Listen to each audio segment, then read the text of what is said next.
Chapter 4. On the Inner and Outer Self.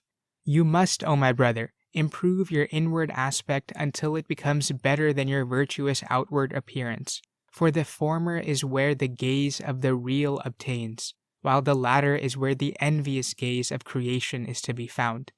God never mentioned the inward and the outward in his book without beginning with the inward, and the prophet used to pray, may blessings and peace be upon him, O God, make my inward better than my outward, and make my outward virtuous.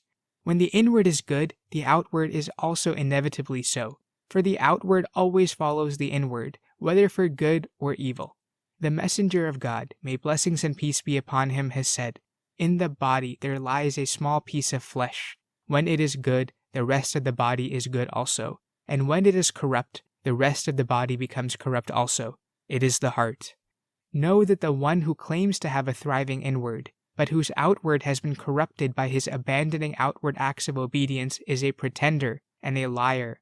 The one who exerts himself in the reform of his outward aspect by caring about the way he dresses and appears, speaks, moves, sits, stands, and walks, but leaves his inward full of repellent attributes and vile traits, is one of the people of affectation and ostentation who have turned away from the Lord. Beware, O brother, of doing in secret that which if seen by people would make you ashamed and worried about being censored. A Gnostic once said, a Sufi is not a Sufi unless were everything that is in him to be exposed on a plate in the marketplace, he would not be ashamed of anything that came to light.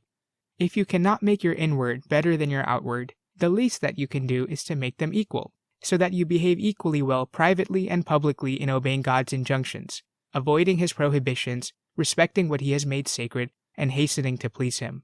This is the first step a servant takes on the path of special knowledge. Know this: success is from God.